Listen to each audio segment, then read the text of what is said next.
Hello and good morning my dear students. स्वागत है आप सभी विद्यार्थियों का आपके इस प्यारे से channel SPC centre of knowledge में। और आज हम लोग जो PYQ का सीरीज है उससे रिलेटेड दूसरा वीडियो ज्योग्राफी का लेकर के आप सभी के बीच में उपस्थित हो चुके हैं। तो चलिए बने रहिए अंत तक। अगर आप हमारे चैनल पर नए हैं तो चैनल को सब्सक्राइब करके बेल आइकन को प्रेस कर लें ताकि जो नोटिफिकेशन है आप तक समयानुसार पहुंचता रहे। आज हम लोग जो है ज्योग्राफी के 2010 के जो बिहार बोर्ड के द्वारा पूछा गया जो प्रश्न है उसके सभी प्रश्नों को सॉल्व करने वाले हैं। तो चलिए शुरू करते हैं आज का यह शानदार सा वीडियो। कह रहा है कि मानव भूगोल क्रियाशील मानव और अस्थायी पृथ्वी के परिवर्तनशील संबंधों का अध्ययन है। यह किसने कहा था? क्या कह रहा है कि मानव भूगोल क्रियाशील मानव और अस्थायी पृथ्वी के परिवर्तनशील संबंधों का अध्ययन है। यह वाक्य जो है किसका है? रीटर का है, रैटजेल का है, कुमारी सैंपल का है या फिर टेलर का है? तो यह वाक्य जो है कुमारी एलन सैंपल का है। ऑप्शन ग इसका सही आंसर हो जाएगा।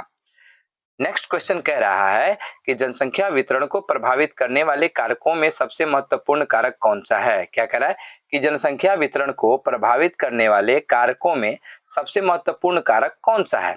ए में कह रहा है स्थलाकृति, बी में कह रहा है मिट्टी, सी में कह रहा है प्राकृतिक वनस्पति और डी में कह रहा है जलवायु। तो जनसंख्या वितरण को प्रभावित करने वाले सबसे महत्वपूर्ण कारक जो है वह है जलवायु। ऑप्शन डी इसका सही आंसर हो जाएगा।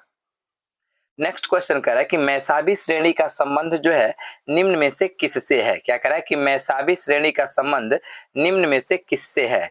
ए में कह रहा है लोह अयस्क, बी में कह रहा है कोयला, सी में कह रहा है तांबा और डी में कह रहा है सोना।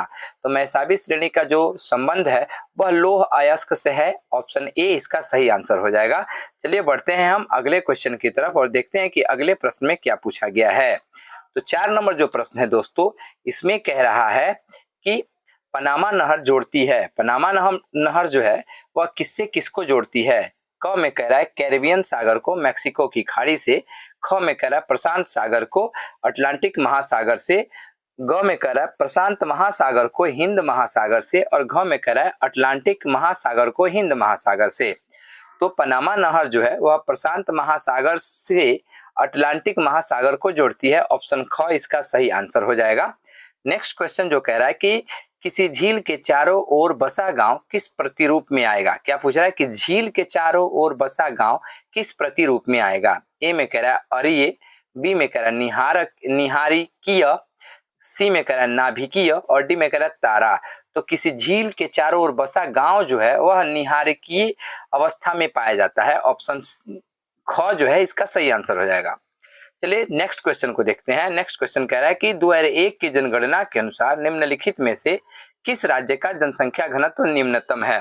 कब का पूछ रहा है? तो 2001 की जनगणना के अनुसार निम्नलिखित में से किस राज्य का जनसंख्या घनत्व जो है सबसे कम है, निम्नतम है? क में कह रहा है अरुणाचल प्रदेश, ख में कह रहा है मेघालय, ग में कह रहा है बिहार और घ में कह रहा है केरल।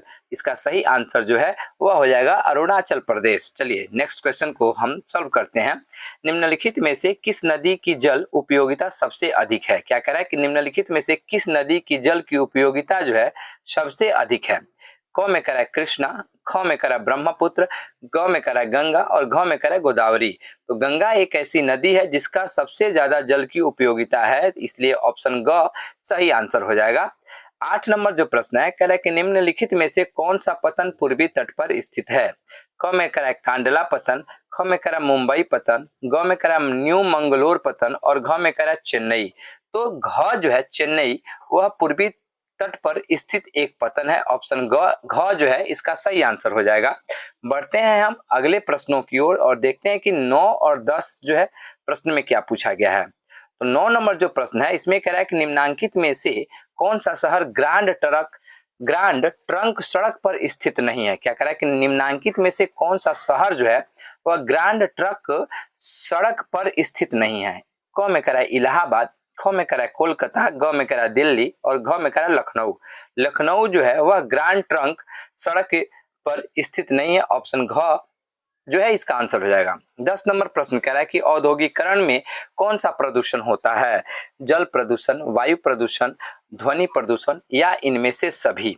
तो औद्योगिकरण से लगभग सभी प्रकार के प्रदूषण होते हैं, इसलिए ऑप्शन घ इसका सही आंसर हो जाएगा। तो ज्योग्राफी के जो सेट था 2010 में जो पूछा गया प्रश्न, उसमें महज 10 प्रश्न ही ऑब्जेक्टिव के रूप में दिए जाते थे। तो हम लोग 10 प्रश्न को सॉल्व कर चुके हैं। आशा करते हैं कि आपको वीडियो अच्छा लगा हो।